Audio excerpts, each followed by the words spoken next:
Vamos abrir o nosso livro Nascidamente. Mantenha aí ao seu lado também a sua Bíblia aberta. Página de número 72 do livro Nascidamente. Estamos agora concluindo, hoje eu creio que nós vamos concluir o capítulo de número 5, a árvore do conhecimento do bem e do mal e o pecado original. E daí na página 72, eu vou pedir hoje à noite que os irmãos prestem bastante atenção no que nós vamos dizer, porque é uma coisa muito importante o que hoje será dito. Porque nós vamos tratar de algumas questões, como por exemplo, nós vamos tratar acerca daquela frase, daquela expressão, o homem tornou-se como Deus, né? Ou, não morrerás, mas serás como Deus. Então nós temos aqui um problema nessa questão, para nós podermos entender isso. Primeiro é o fato de que a serpente, em Gênesis capítulo 3, ela engana a mulher, não é? Engana ali Adão, com um argumento dizendo, é certo que não morrerás. E com a promessa de que comendo do fruto, o homem seria como Deus. Então essa é a voz da serpente. E a pergunta que eu faço a vocês é, a serpente teria falado a verdade? Serás como Deus?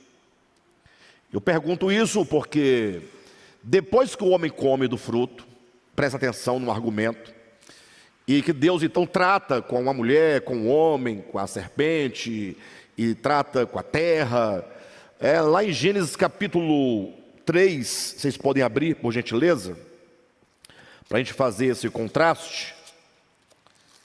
Capítulo 3.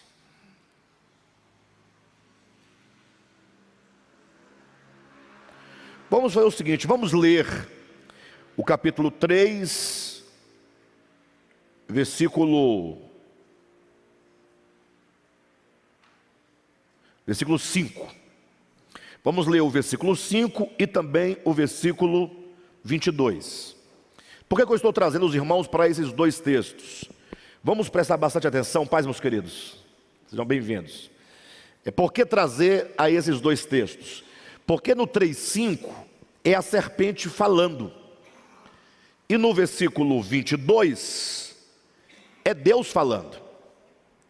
Então nós temos que discernir essa questão, tá bom? Então veja, no versículo 5 é dito, porque Deus sabe, é a serpente dizendo para a mulher, porque Deus sabe que no dia em que dele comerdes do fruto, se vos abrirão os olhos, e como Deus, sereis conhecedores do bem e do mal. Ok? Agora veja no capítulo 3, versículo 22. Então disse o Senhor Deus, eis que o homem se tornou como um de nós, conhecedor do bem e do mal.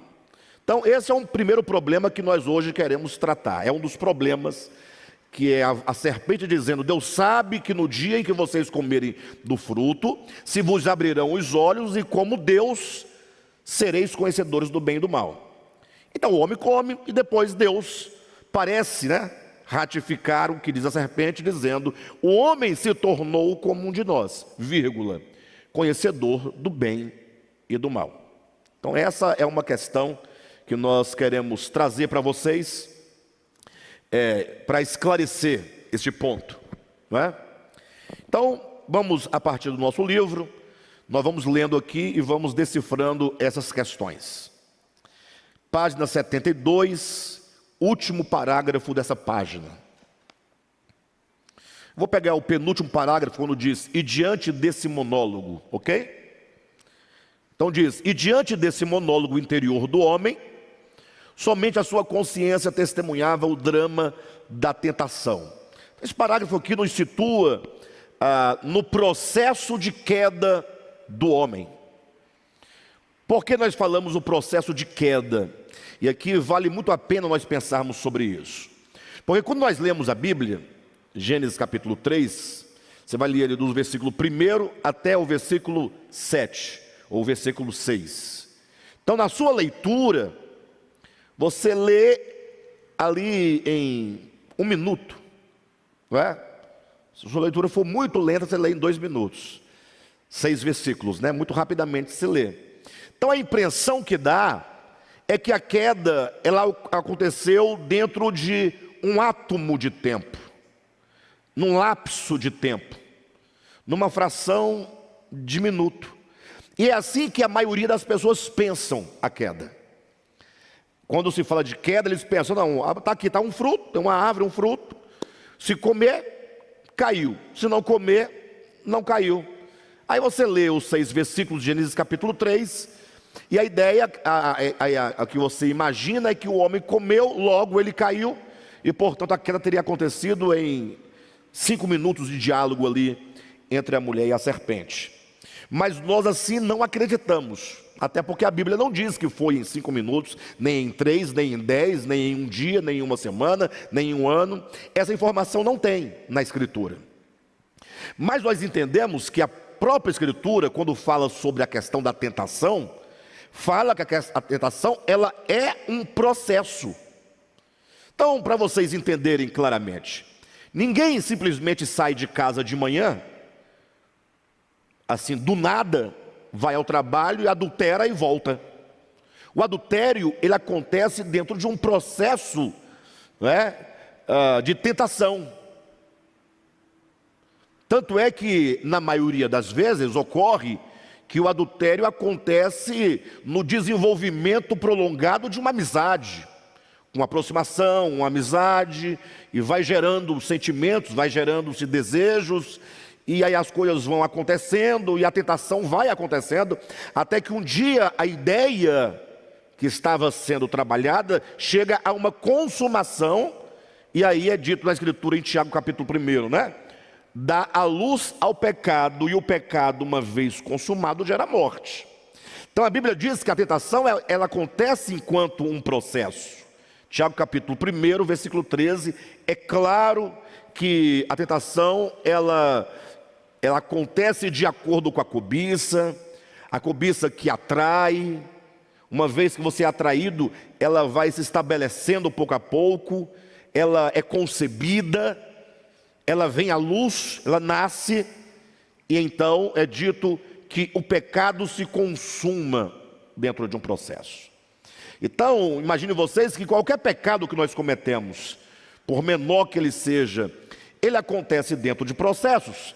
Agora imagine o pecado primordial, o pecado original, o pecado que causou a desgraça da humanidade, e até hoje as consequências estão aí diante de todos.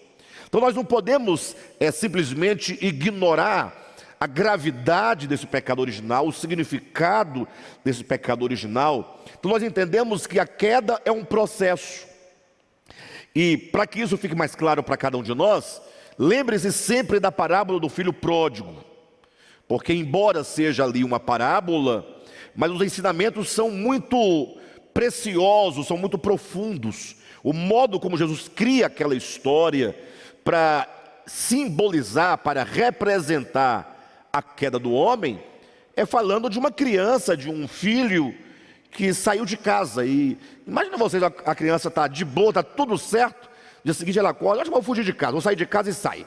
Não é assim que as coisas acontecem, né? Ali foram pensamentos, interpretações, né? Foi sentimentos sendo gerados, ojeriza em relação ao pai, em relação à disciplina, em relação aos trabalhos, em relação à casa, e ali ele foi construindo uma ideia, até que um dia então ele sai de casa. Mas observa que essa saída de casa não é colocar o pé do lado de fora, já está caído plenamente. Fala que ele foi para uma terra distante, ou seja, são passos que vão sendo dados na direção oposta à casa do pai.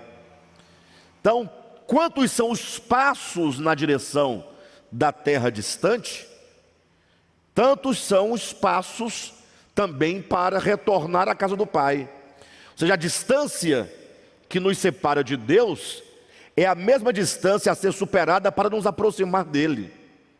Então, estabelece-se na parábola um longo caminho que separa a casa do pai da terra distante. Então, cada passo é uma degradação.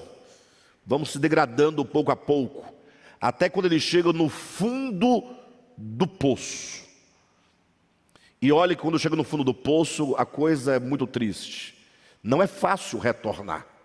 A parábola diz que o filho retornou. Eu creio no poder de Deus, no poder do Espírito Santo, na obra de salvação de Deus, na obra de atração, de iluminação, de convencimento, de fortalecimento para trazer o homem de volta. Mas não é tão simples assim. Mas veja então que esse processo, ele também acontece conosco, mesmo nós sendo cristãos. Então assim, por que nós precisamos, e por que nós devemos nos alimentar diariamente, estar em comunhão constante com a igreja?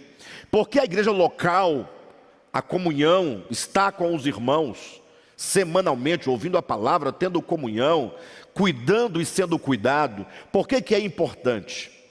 Porque quando nós começamos a nos afastar das boas práticas do Evangelho, quando nos afastamos do ambiente da igreja, nós vamos pouco a pouco, sem percebermos, nos esfriando. Vai acontecendo um esfriamento, pouco a pouco, você perde uma reunião, perde 2, perde 10, e quanto mais você perde, menos vontade você tem de vir, de ter comunhão. Quanto mais você deixa de orar, menos vontade você tem de orar. Quanto menos você ler a Escritura, menos vontade você tem. Quanto menos você lê, menos vontade você tem de tornar a ler.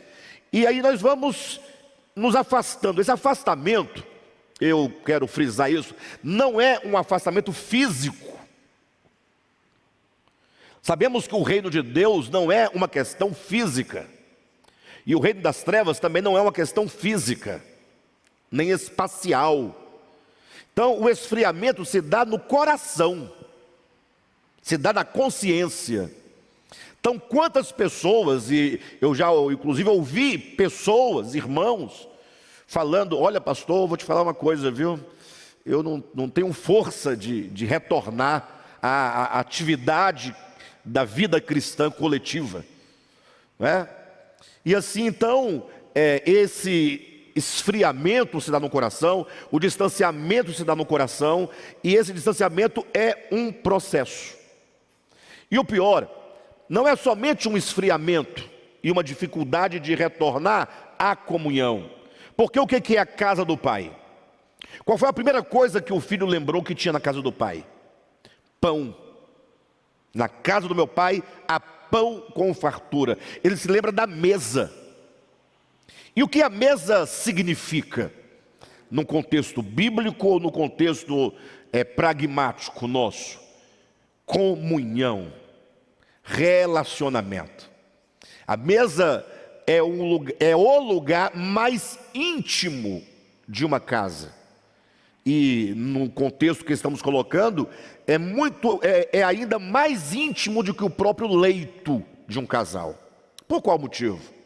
Porque o leito de um casal, ele é restrito ao casal. Mas a mesa inclui não somente o casal, mas filhos, familiares e amigos. É uma grande comunhão, não é? Então, quando acontece esse esfriamento, esse distanciamento, pouco a pouco nós vamos nos afastando dessa comunhão, dessa mesa, desse banquete espiritual. Nós vamos também nos degradando moralmente. Os valores outrora tão caros para nós, vão perdendo o seu valor para nós. Então outrora nós não fazíamos nenhuma censura, ou nós tínhamos algumas censuras que nós mesmos, pela compreensão do Evangelho, nos impunhamos. Mas com o tempo nós vamos deixando também isso. Vamos cada vez ficando mais soltos, mais livres, mais independentes e, portanto, mais perdidos. Então, só retomando aqui este parágrafo, né, diante desse monólogo interior do homem, somente a sua consciência testemunhava o drama da tentação. Ou seja, a tentação estava acontecendo, ali o homem oscilando entre, como diz no parágrafo anterior, né, oscilando entre o pó da terra e oscilando entre o pó e entre a cruz. A serpente hasteada ou a serpente rastejante? A serpente, para usar o termo que usamos semana passada, a serpente rastejante ou a serpente verticalizada, posta não somente em pé, mas suspensa, alçada, levantada, sublimada, glorificada, celestializada, se é que essa palavra existe, mas não tem problema. Vocês entendem que é serpente, mas é serpente suspensa, não é serpente rastejante. Por isso que temos que compreender a serpente como sendo a razão humana, a inteligência humana. Porque observa que a serpente, todo mundo só olha para a serpente como algo negativo, né? Ora, mas por que Jesus é a serpente de bronze, suspensa, conforme está em João capítulo 3, versículo 14? Então a serpente pode ser positiva ou negativa. Ela pode ser vista negativamente se ela é rastejante, comendo pó todos os dias da sua vida, que é esse aspecto terreno, animal, né, bestial. Agora, ela pode ser serpente crucificada, uma serpente que não tem vontade própria, porque crucificou a sua vontade a favor de a vontade de outro, a vontade do Pai. O que é Jesus, senão serpente de bronze hasteada, assim como Moisés hasteou a serpente no deserto, para que todo aquele que mirasse a serpente ficasse curado do veneno das serpentes abrasadoras, assim o Filho do Homem também seria suspenso. Então, o crucificado é aquele cujas forças estão crucificadas, cujo desejo está crucificado, né? Cuja vontade está crucificada. Ou seja, é uma entrega de tudo aquilo que eu poderia ter para mim e ser em mim mesmo, para que uma vontade superior seja a minha vontade agora, para que uma força superior controle a mim agora, para que o desejo maior de outro seja agora o meu desejo.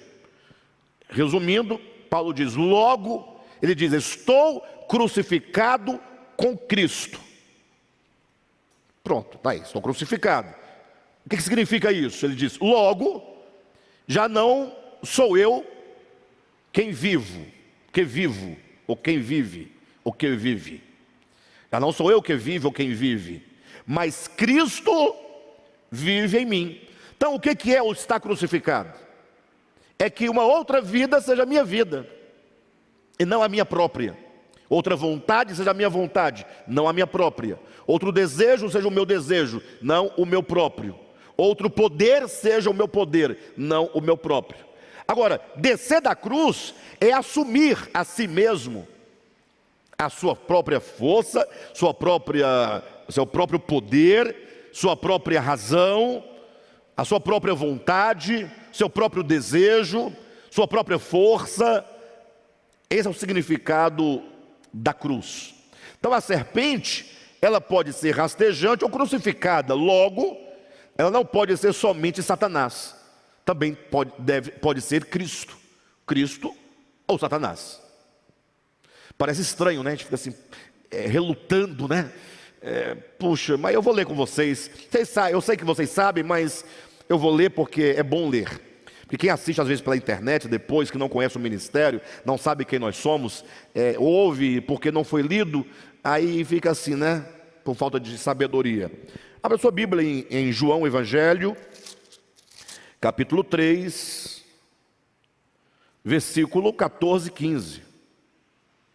E do modo por que Moisés levantou a serpente no deserto, assim importa que o Filho do Homem seja levantado, Para quê? Para que todo o que nele crê tenha o quê? A vida eterna. Então olhem para mim. Quando diz, que Moisés levantou a serpente no deserto, basta você se lembrar do evento lá do Antigo Testamento, do livro de Números. O povo de Israel estava no deserto, ali peregrinando, quando apareceram serpentes abrasadoras, serpentes do deserto, serpentes venenosas. Então, imagina só as serpentes do deserto, é até difícil você se livrar dela, porque ela se esconde debaixo da areia. Você não vê, quando de repente ela já sai e te pica, e o veneno já é introduzido e vai te matando aos poucos e você morre. Então imagine Moisés no deserto, as serpentes mordiam aqui, mordiam ali, ia morrendo, se tornou uma praga, todo mundo morrendo. E aí clamaram: Moisés, você não vai fazer nada, o povo vai perecer, todo o povo de Israel vai perecer. E aí então Moisés fala com Deus, e Deus orienta dizendo: olha, para resolver o problema das mordeduras das serpentes, então faça uma serpente de bronze.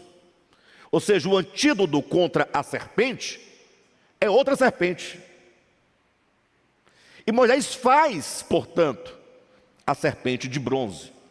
E Deus diz: agora você vai pegar essa serpente que você fez de bronze e vai hasteá-la, colocá-la numa haste bem alta, pendure ela lá em cima, prende ela lá em cima, e orienta as pessoas que quem for picado pelas serpentes do deserto, para se livrarem do veneno e consequentemente da morte, deve olhar para a serpente de bronze.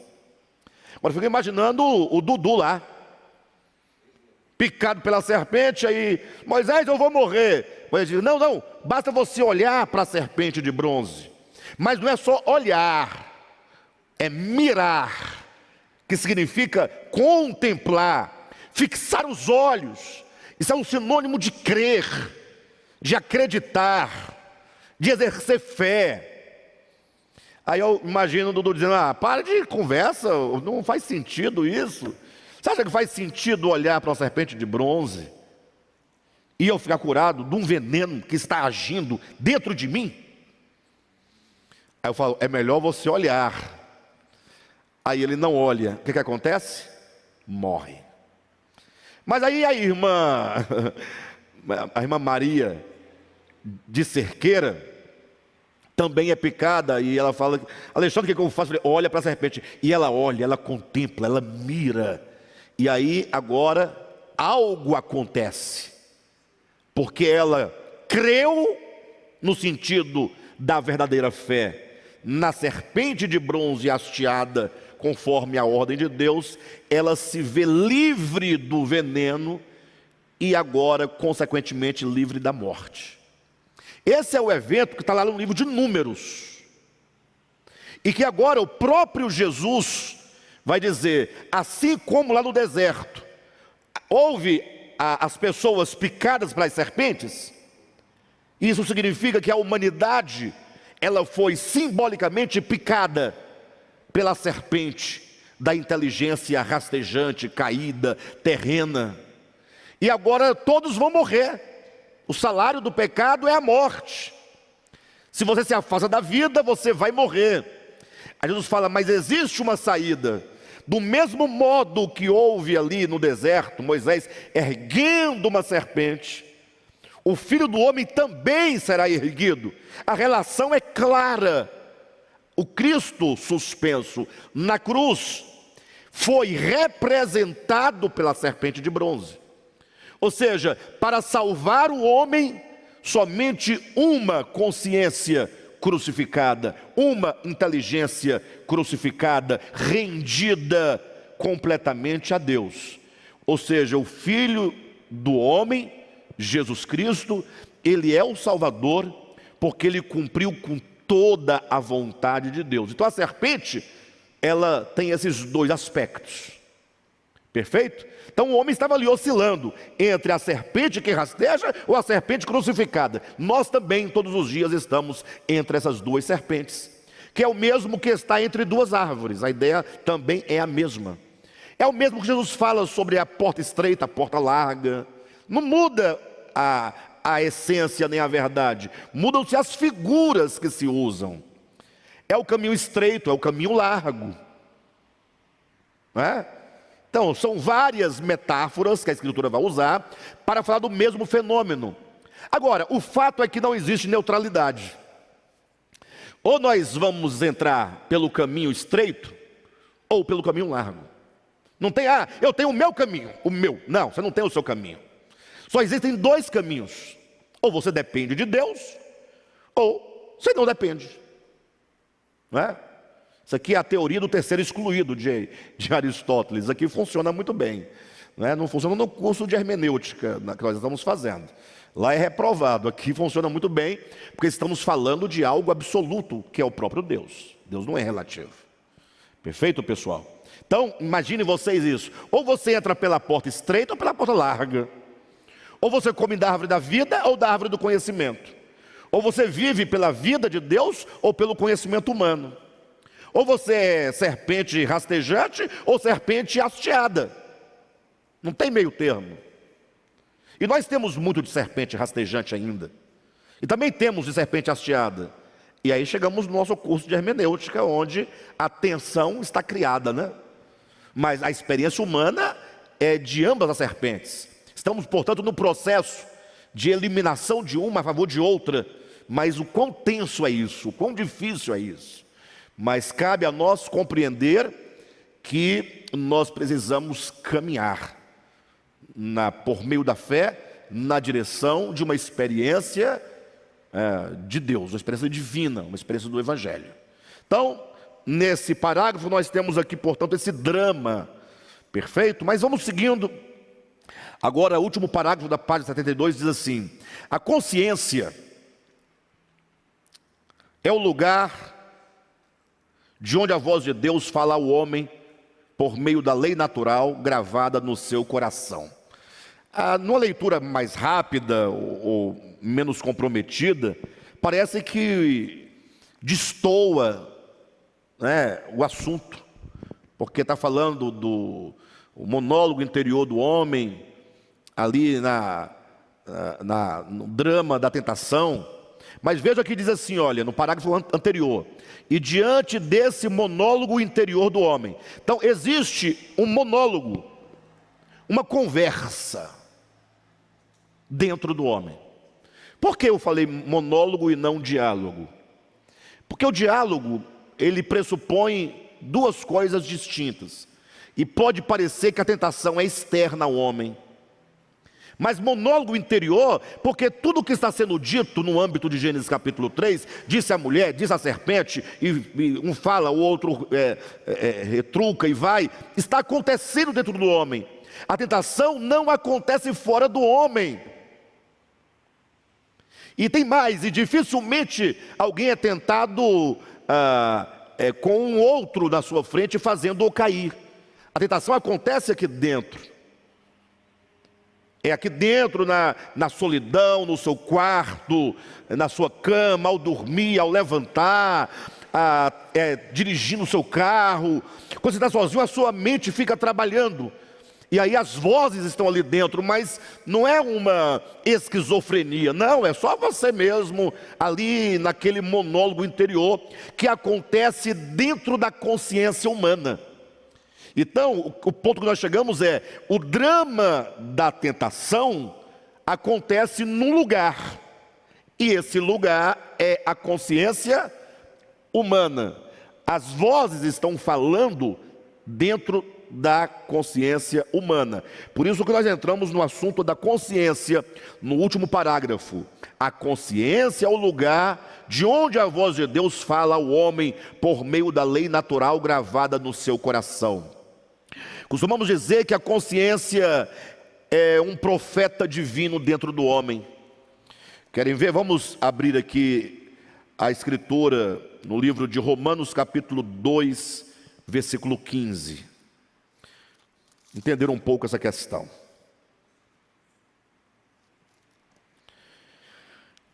Eu vou ler a partir do versículo 14, tá? 2,14 de Romanos, que diz assim, olha: quando, pois, os gentios que não têm lei. Então, quando Paulo diz os gentios não têm lei, ele quer dizer que os gentios não têm uma lei escrita. Eles não têm uma lei promulgada. Eles não têm uma lei positivada, uma lei externa. Eles não têm uma revelação externa. Então, os gentios, a ideia do gentio é aquele para quem Deus não se manifestou de uma forma direta. Porque Deus se manifestou lá. Moisés mandou Moisés falar com o povo, saiu com o povo, Deus deu as tábuas da lei para Moisés. Aqui está tudo muito claro. Ora, os gentios parecem um povo igual criado sem mãe, sem pai, sem ninguém, errante. Paulo diz isso em Efésios capítulo 2, peregrinando, sem direção. Aí ele fala assim, mas e os gentios então, como eles podem saber como proceder? Porque tem que haver um padrão. Tem que haver um padrão. E essa é uma questão muito discutida na filosofia, sobretudo com mais intensidade e com mais agudeza a partir de Nietzsche, que ele vai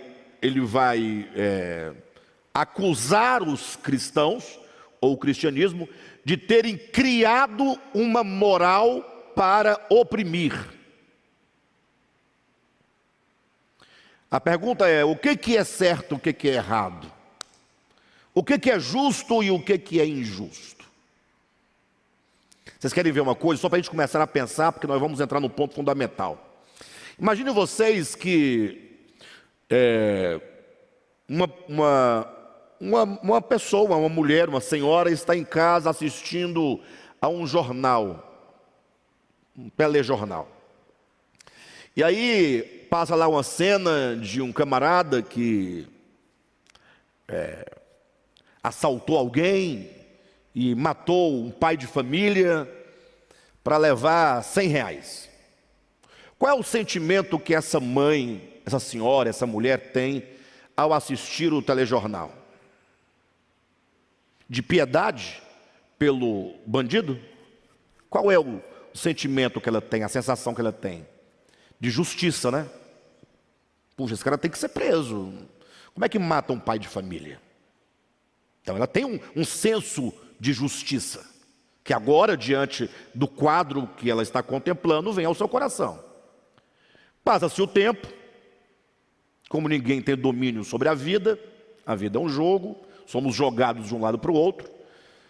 A mãe, a senhora, a mulher, tem um filho, esse filho cresce, sai com os amigos, assalta, e a polícia, na busca dessa pessoa, acaba trocando tiro com o ladrão, que é o filho da senhora, e a polícia alveja o ladrão e ele morre. E aquele que morreu é o filho daquela mesma senhora daquele dia que assistiu ao telejornal. Qual o sentimento que a mãe terá diante da morte do filho? Bem feito. Tem mãe que faz isso, tá, pessoal? Tem mãe que age deste modo, mas muito provavelmente é uma mãe já desgastada, numa relação bem desgastada com o filho, e que até chega a sentir algum alívio quando isso acontece. Mas, digamos que não houvesse tal desgaste, qual é o sentimento que a mãe tem? Puxa, mas que maldade cometeram contra o meu filho. Ainda vai justificar. Tudo bem que prendesse o meu filho, que colocasse na prisão, mas que não matasse. Vocês entendem como que em cada situação o nosso senso de justiça muda? Sim ou não? E por que ele muda? E se ele muda, nós o fazemos conscientemente? Ou nós temos todas as razões para justificar esse paradoxo? Então nós temos um problema. Nós não sabemos o que é o bem e nós não sabemos o que é o mal. Ora, mas o homem que come da árvore do conhecimento, ele adquire conhecimento do bem e do mal. Nós dissemos aqui em vários estudos que o homem, ele se destaca acima da criação, do restante da criação, porque ele tem o conhecimento, discernimento de bem e mal. E agora estamos dizendo que o que o homem chama de bem e mal não atende com exatidão ao bem e ao mal. Por quê? Porque o bem se tornou relativo e o mal também se torna relativo. Nós relativizamos, ora, uma ação nós achamos que é justa, outra hora a mesma ação para nós é injusto. Porque quando nós sofremos a injustiça, nós chamamos de injustiça. Quando nós praticamos a injustiça, nós chamamos de justiça a nossa injustiça. Eu estava num lugar com uns amigos, né, o irmão Nivaldo e um outro amigo, semana passada, e aí a gente conversando, né, e eu não me recordo com exatidão qual foi a conversa, mas de repente eu citei um texto da Bíblia, né, explicando para o amigo. Ele dizia: olha, por isso que a Bíblia diz, lá em Provérbios, que nós não podemos ser exageradamente justos. Aí ele era um católico, porque esse católico de família católica, aí ele deu um pulo, falou: não, eu quero ser extremamente justo. Aí eu falei: não vamos entrar num debate, porque a gente não se vê, tem mais de 30 anos que a gente não se vê. Então não é agora, vamos deixar para outro dia. Hoje é só para sorrir, relembrar as coisas boas, não vamos deixar nada atrapalhar o nosso reencontro. Mas eu só quero fechar esse assunto dizendo que você está certo ao dizer que você quer ser demasiadamente justo, porque você está partindo de um conceito de justiça. Agora, quando a Bíblia diz que não devemos nós sermos demasiadamente justos, a Bíblia está partindo de um outro sentido de justiça. Então, o que você chama de justiça pode não ser o que a Bíblia chama de justiça. Então, a justiça ela vai ganhar, não é, prismas semânticos diferentes, a depender, não é, daquele que pensa o tema. Então nós não temos somente um padrão de justiça, nós homens. A própria história da humanidade, o que outrora para nós foi justiça, hoje é injustiça. Os tempos vão alterando os valores, vão modificando os valores. Então, como é que o homem tem o conhecimento do bem e do mal, mas agora ele não dá conta de discernir com exatidão o bem ou o mal? Criou um problema. Vocês entendem ou não? Essa é a questão que nós estamos tratando hoje, não é? Então, é dito aqui em Romanos capítulo 2, versículo 14: quando, pois, os gentios que não têm lei procedem por natureza de conformidade com a lei, não tendo lei, servem eles de lei para si mesmos. Estes, os gentios, mostram a norma da lei gravada no seu coração, testemunhando-lhes também a consciência e os pensamentos, mutuamente acusando-se ou defendendo-se. Então a Escritura está dizendo o seguinte, que a consciência, abre aspas, é um órgão, fecha aspas, porque não é órgão no sentido anatômico, mas poderíamos dizer que a consciência é um atributo da alma, ou melhor, desculpe-me, um atributo do espírito humano. É uma qualidade do espírito humano. Assim como nós temos os olhos no nosso corpo, olhos físicos, e com eles, se os olhos são sadios, você vê as coisas, discerne, não é? A visão, a leitura. Os olhos como lâmpada do corpo, que te faz discernir, você vê, você discerne as coisas. Agora, o seu espírito humano também tem atributos semelhantes aos olhos, que no caso lá é chamado de consciência. E também intuição. E essa consciência, portanto, por ela ser divina, porque ela não veio do barro, ela veio do sopro do próprio Deus. Logo, a consciência humana, ela é o próprio Logos divino, é a razão divina, que é como uma lâmpada dentro de nós, que ilumina as nossas ações, ilumina o coração. Por isso que às vezes você faz uma coisa errada, mas você não pode dizer para as pessoas que está errado o que você fez, porque você tem que manter ali a sua palavra, a sua ação. Você não pode falar, me perdoe, eu errei, isso é muito ruim. Pedir perdão, reconhecer o erro, nosso ego não quer, não é? Aí você cria as justificativas todas para enrolar os que estavam observando você na sua ação, para que você possa manter a sua imagem diante das pessoas. Mas lá dentro de você, quando você vai para casa, quando você está tomando seu banho, lá dentro tem uma certeza que não te deixa em paz. Você sabe, é uma voz. Essa voz da consciência é a lei de Deus gravada dentro de nós. E é lógico que não devemos imaginar que exista preceitos e mandamentos escritos como se escreve numa pedra aqui dentro. Não pense nisso. É um saber divino, é um conhecimento divino. Então existe uma lâmpada dentro do homem chamado espírito humano. Salvo engano, Provérbios capítulo 20, versículo 26, diz que o espírito do homem é a lâmpada do Senhor. Ela ilumina, ela mostra, ela vai refletindo, te leva a ter o tal discernimento. Mas já ouviram falar sobre consciência cauterizada? O que é consciência cauterizada? É uma consciência que é divina, mas que nós fomos colocando como véus, impedindo que essa luz nos ilumine. A consciência não é capaz mais de tocar o homem. O fulano perdeu a consciência. Não tem como perder a consciência, mas tem como você toldar a consciência, obscurecê-la com véus.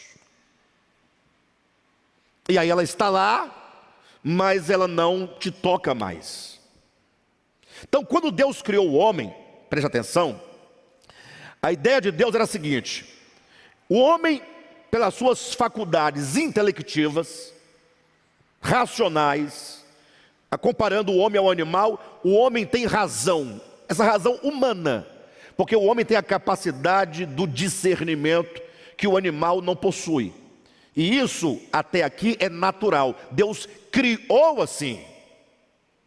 Mas Deus falou assim, mas só que esse homem, ao usar a sua razão para discernir o bem ou o mal, ele vai manipular o bem e o mal. Porque o homem vai manipulando de acordo com seus interesses. Então o homem, sabendo discernir entre o bem ou o mal, ele também poderá manipular a ideia de bem e mal. Por isso Deus falando, eu colocarei sobre a consciência, sobre a inteligência humana, a consciência humana que é divina, para que o divino ilumine a inteligência humana, para que a luz divina, a lâmpada do Senhor, o espírito humano que é a lâmpada do Senhor, possa conduzir a inteligência humana, conduzir a razão humana. Então a ideia de Deus é uma razão humana governada por uma razão divina, uma razão temporal, uma razão histórica, uma razão tradicional, uma razão governada pela razão cósmica, universal, una, atemporal, que não se modifica, que não se corrompe, que não se vende, que não se troca, que é absoluta, que é a verdade. Lembra quando em João capítulo 1, ali o João, o escritor do Evangelho, vai dizendo acerca de João Batista, que ele veio para conduzir os homens à luz, e essa luz é Cristo. Aí ele faz questão de explicar, João Batista, não era a luz, mas falava da verdadeira luz. Verdadeira luz implica que há uma outra luz também, que não é verdadeira, que não quer dizer que seja falsa. não é? Mas se eu tenho uma luz, que é a minha inteligência, que é a minha razão humana, e ela é condicionada ao tempo e ao espaço, em mim, ela não pode ser verdadeira, porque ela começa e ela encerra, sim ou não? E ela é vulnerável aos acontecimentos, vulnerável ao tempo, vulnerável às tradições. A depender do lugar onde eu nasci, essa minha razão ela é formada pela influência cultural, pela influência dos dogmas, da religião prevalecente, né? Da escola, da educação, da economia. Então existe a verdadeira luz, é o Logos. Então Deus quer que o Logos, razão universal, seja o condutor da razão humana. É a luz maior iluminando a luz menor. Eu sorri porque é uma expressão muito interessante, cabe aqui de maneira muito correta, mas é porque é uma expressão, a luz maior conduzindo a menor, é uma frase, uma ideia adventista do sétimo dia, para se referir ao que eles chamam de espírito de profecia, aos escritos de Ellen White. Não vou entrar nos méritos, né? Mas aí eles vão dizer, não, a Bíblia é uma luz maior que guia a luz menor, e etc. O escrito é a luz maior, é uma coisa assim, mas deixa para lá. Bem, mas de todo modo, cabe aqui no nosso entendimento, a razão divina, o Logos divino, o espírito humano, a consciência divina no homem, ela é essa luz para governar a luz da inteligência humana. Está claro isso para vocês? Então, o homem, agora que ele alcança o discernimento do bem e do mal, ele não está exatamente livre. Ele é livre no sentido de que ele pode escolher praticar o bem ou o mal. Ele é livre no sentido de que ele pode, diante do bem e do conhecimento do bem, não cumpri-lo, não realizá-lo, não ouvir a consciência, né, que fala a ele, como diz aqui em Romanos capítulo 2. Mas o fato que essa luz divina que Deus colocou sobre a sua própria mente, a sua inteligência, ela deve guiar o homem. Então, o homem tem por dever seguir essa luz maior. Ou seja, o homem tem o conhecimento do bem e do mal, mas na última instância é a consciência de Deus no homem que dirá se aquele bem é de fato bem e se aquele mal é de fato mal. E isso é tão esquisito, é tão estranho, porque nós somos terríveis, né? Nós somos terríveis. E a Bíblia não está nem aí para nós, ela está pouco preocupada com o que você pensa acerca de qualquer coisa. A Bíblia fala de Raabe, não sei se vocês sabem o que foi Raabe, é uma prostituta, né? E no final ela se converteu e se casou lá com um tal de Salmão, lá do povo de Israel, enfim, entrou para a linhagem até do próprio Cristo, da genealogia de Jesus. Mas o fato é que quando a Bíblia fala sobre ela, não dá nenhuma atenção à conversão dela. Quando fala da prostituta e da sua habilidade de articulação e de mentira, quando escondeu os espias. Então é como que dissesse, olha, se tem alguém que sabe mentir de verdade é a prostituta. Essa é a ideia. Ela sabe, né? Até porque tem que ser profissional, né? Tem que ser profissional. E quando então ela viu os espias do povo de Israel, ela usou da sua habilidade para escondê-los, para mentir, etc.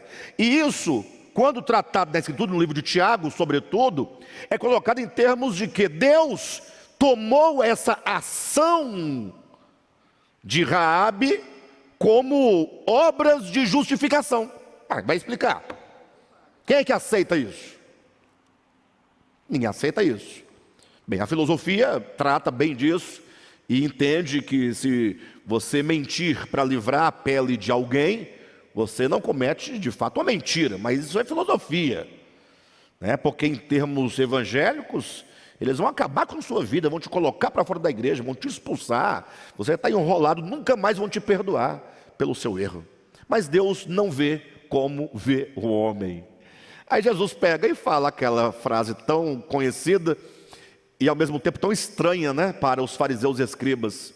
É mais ou menos como se colocasse aqui de lado Silas Malafaia, o Chapéu, o Soares.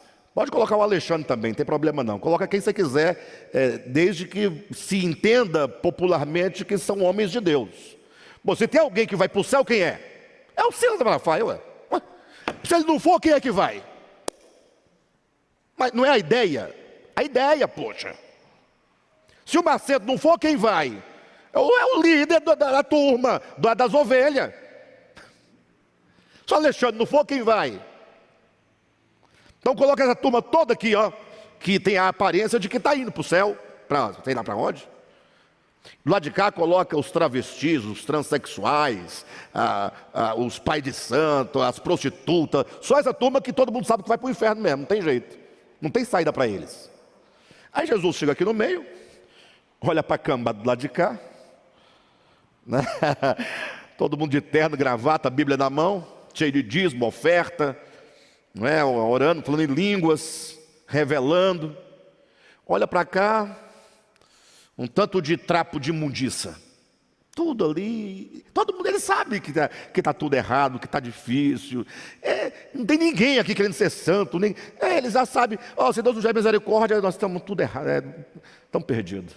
Jesus olha para um lado, olha para o outro, fala assim: olha, vocês sabiam, vocês aqui desse lado de cá, Chapéu, Soares, Macedo e todos vocês aí, sabiam que esse povo daqui, essa turma aqui, ó, eles entrarão no reino primeiro que vocês?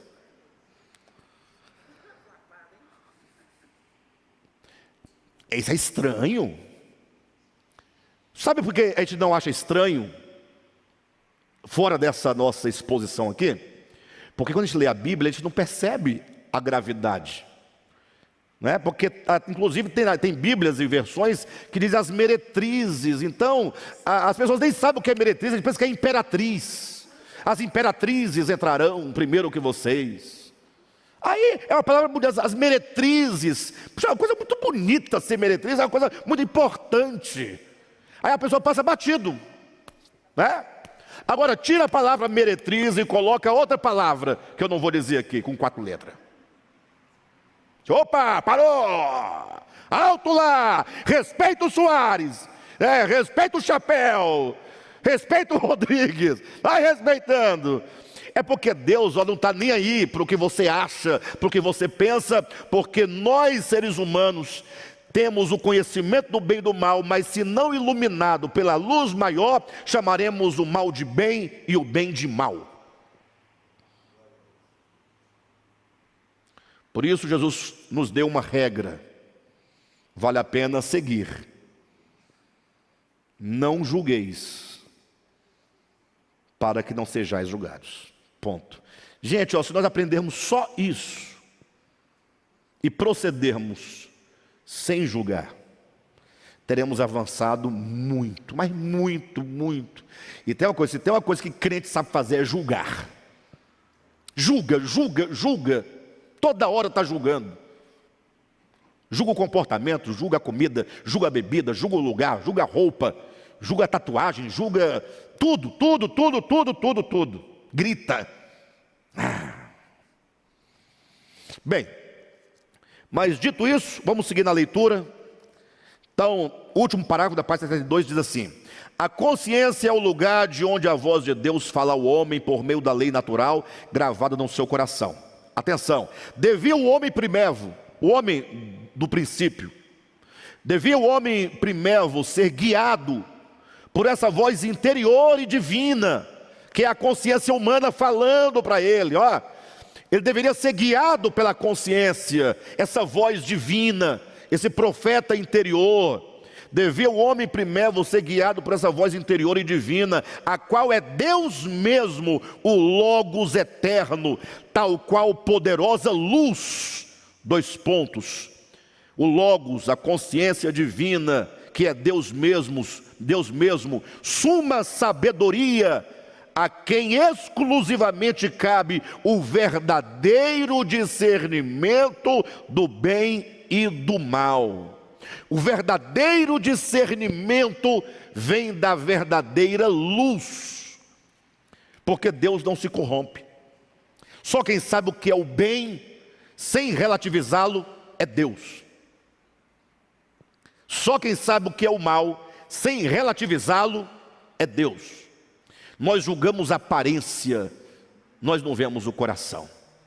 Então, diz aqui o texto, que devia o homem primeiro ser guiado por essa voz interior e divina, a qual é Deus mesmo, o Logos eterno, tal qual poderosa luz, suma sabedoria, a quem exclusivamente cabe o verdadeiro discernimento do bem e do mal. Assim, o sumo bem, está com B maiúsculo no seu livro, o sumo bem, quem é o sumo bem? É Deus, que se manifesta onde? Na consciência humana. Assim, o sumo bem é a medida de todo bem, com B minúsculo. Ai, coisa interessante. O sumo bem, que é Deus, é a medida de todo bem. Então, o que eu acho bem, eu tenho que tomar como medida o bem supremo. E o mal só pode ser definido como tal a partir do seu contraste com o supremo bem. Por isso, a voz divina da consciência que no homem fala-lhe, apontando-lhe os caminhos por meio de seus pensamentos, mutuamente acusando-se e defendendo-se. Resistiu, porém, o homem a esses laços e algemas que o prendiam ao Criador. Então, os laços e algemas que estão lá no Salmo 2 é essa consciência, que quando o homem erra, a consciência, opa, vem cá, não é assim, volta, que prende o homem a Deus. A consciência, o espírito humano, a lâmpada do Senhor, é o elo que liga o homem natural, na sua natureza, ao ser eterno e divino Criador. Esse é o laço que há entre o homem e Deus. Quando diz que o homem está morto nos seus delitos e pecados, a teologia costuma dizer que o homem está morto no espírito humano. Mas não deveríamos falar que o homem está morto no espírito humano. Devemos falar que o homem está em estado de morte pela separação da sua razão natural em relação à razão divina. Há uma separação. O homem está vivendo por si mesmo, independente de Deus, independente do sumo bem. Logo, ele está morto em relação a Deus. Ele está separado. Morte enquanto separação. Resistiu, porém, o homem a esses laços e algemas que o prendiam ao Criador. E sacudindo as algemas e buscando desatar os laços, sem entretanto conseguir se desvencilhar completamente, decidiu o homem viver pelo seu próprio discernimento, fazendo-se senhor de si mesmo. Entenderam? Isso é o comer da árvore do conhecimento. Decidir, viver pelo seu próprio discernimento. Eu tenho conhecimento do bem e do mal, logo eu posso viver sem alguém me orientando. Qual é a pior coisa para o adolescente? É a orientação dos pais. E por que o adolescente não quer a orientação dos pais? Porque ele fala, já sei, eu sei me cuidar, eu sei o que é certo e errado. Ele não quer uma voz que o conduza, não, é fácil conduzir uma criança. E ainda está difícil, nos dias de hoje está difícil. Mas em termos gerais, agora conduzir um adulto, por isso que não é nem o adolescente, porque nós falávamos aqui da idade não cronológica, há um tempo atrás falamos aqui, mas essa idade da loucura, o que pode acontecer em qualquer idade. Nós adultos costumamos dirigir nossas vidas sem buscar a orientação de Deus, infelizmente. Então, seguindo, fez do seu coração já corrompido pelo engano a norma de definição do bem e do mal. Acontecia a desintegração humana do plano cósmico. Jesus. acontecia a desintegração do homem em relação ao plano cósmico. O homem, ele deveria estar inserido no todo, em harmonia, na teia da vida.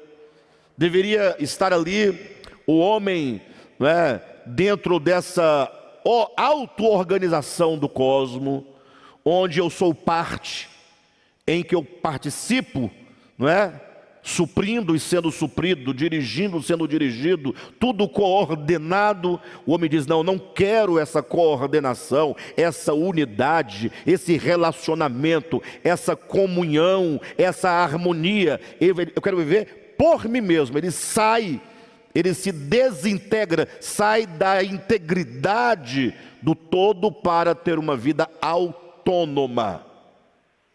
É o filho que sai de casa e vai para uma terra distante.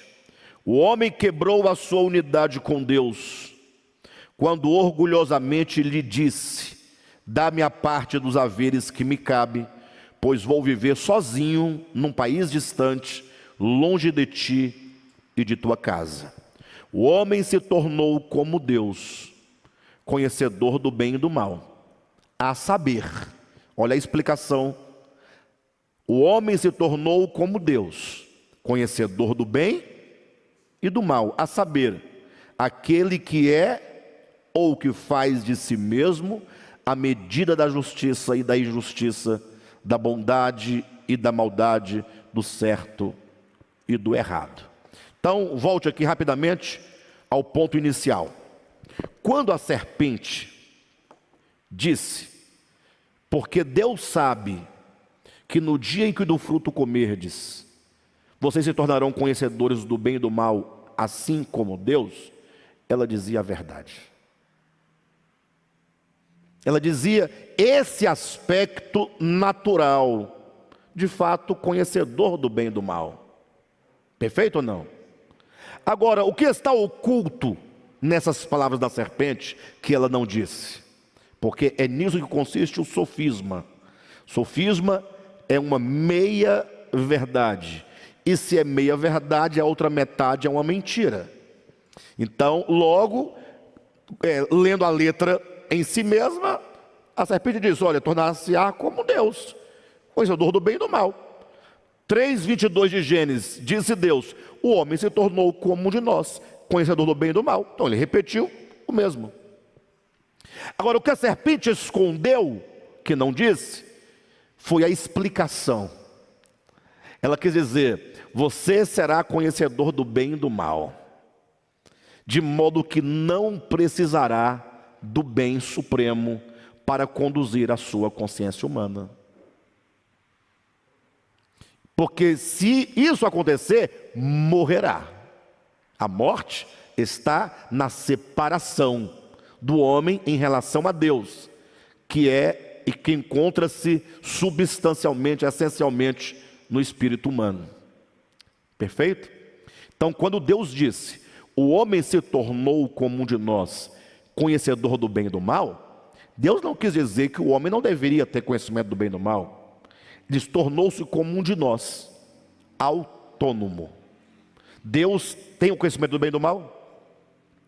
O homem tem conhecimento do bem e do mal? Qual a diferença? É que Deus, ele é o sumo bem. Então, ele tem a medida do supremo bem. Então, ele é a medida. Então, quando diz que o homem se tornou como Deus, é que o homem fez da sua inteligência humana a medida que lhe dá autonomia. O homem se tornou como um de nós, conhecedor do bem e do mal, usando do conhecimento para ser sozinho o que ele deseja ser, sem Deus. Por isso, expulso do paraíso. Por isso, não podendo comer da árvore da vida. Por isso, os querubins guardando o caminho da árvore da vida. Porque esse se tornar como Deus, conhecedor do bem e do mal, nesse sentido, é iniquidade. Perfeito, pessoal?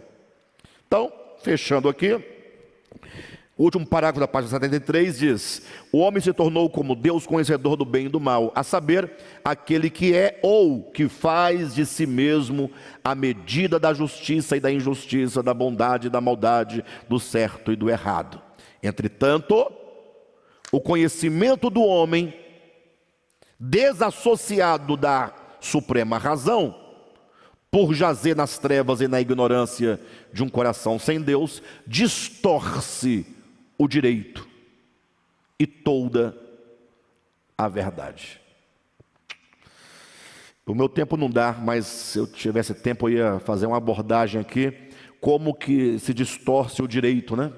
Só voltando ao exemplo que eu havia dito do amigo com quem eu me encontrei, e eu falei que a Bíblia traz um sentido de justiça, e ele trazia outro sentido de justiça, é que para nós, porque estamos sob a influência do sistema capitalista, por exemplo, o que é justiça para nós? O que é direito para nós? Se o camarada trabalha, ele come, sim ou não? E se ele não trabalha, ele não come. Eu estou trabalhando, são as minhas justificativas.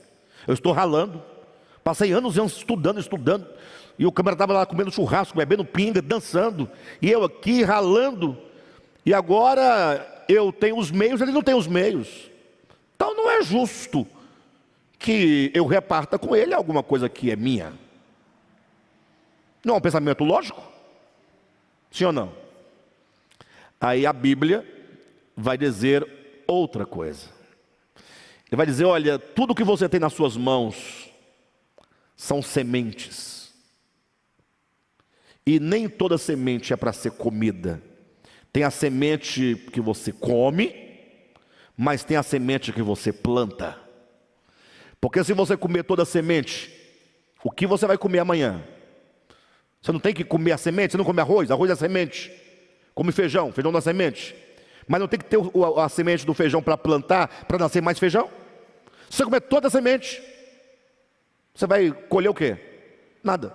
Então, Paulo ensina: nem toda semente é para ser comida. Então, de tudo que você ganha, tem a semente para você comer, mas tem a semente para plantar. E a semente para plantar, Paulo diz, é a prática da justiça. Ou seja, tem alguém que no plano divino, que é maior que capitalismo, diz que Deus te deu naquela medida para você compartilhar com aquele que tem em menor medida. E portanto, dividir e compartilhar é praticar a justiça. Agora, cuidado, nós estamos tão polarizados que podem pensar que eu estou defendendo regimes. Não. O que chamam aí de comunismo, porque a ideia que parece que é comunismo, não é? Dividir, compartilhar, sim ou não? Mas o que chamam de comunismo enquanto regime, não é compartilhar. O comunismo não tem nada de comum.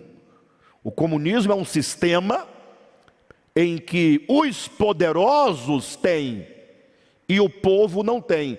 Tudo é do Estado, não é do povo, é do Estado. E a partir daí, a injustiça acontece aos olhos de quem quiser ver. Então não falo da prática da justiça em termos de instituição. Não. Eu falo em termos fraternos e pessoais. A humanidade precisa ser mais fraterna, mais humana, consequentemente mais justa. Quem está me entendendo? Bem, então, quando diz que o homem, né, voltando aqui, entretanto o conhecimento do homem, desassociado da razão suprema, por jazer nas trevas e na ignorância de um coração sem Deus, distorce o direito e toda a verdade. Tal disposição perversa resultou numa crescente degradação moral. 2 pontos. A acusação no âmbito pessoal. Primeira coisa que acontece: homem e mulher, Adão e Eva, um jogando a culpa no outro. Começa a degradação com a acusação no âmbito pessoal. O homicídio no nicho familiar, Caim mata Abel. A vingança no espaço urbano, Lameque matou um homem porque lhe feriu e matou um rapaz porque pisou-lhe no pé. A maldade, a violência e a rebelião na extensão da terra. Então, só observar como esse pensamento foi construído. No âmbito pessoal, vai crescendo. Família, o espaço urbano e toda a extensão da terra. Ou seja, esse viver separado de Deus corrompe desde as relações interpessoais até as relações entre impérios, entre nações e, se brincar, interplanetário. Não é? Bem, fechando, tudo isso multiplicado e intensificado tem se constituído na experiência humana e se manifestado na forma de toda sorte de injustiça e maldade, mentira e violência, cólera e ódio, luxúria e perfídia, guerra e terrorismo. Até onde nos levará o conhecimento sem Deus? É aí. Bem, encerramos hoje, né?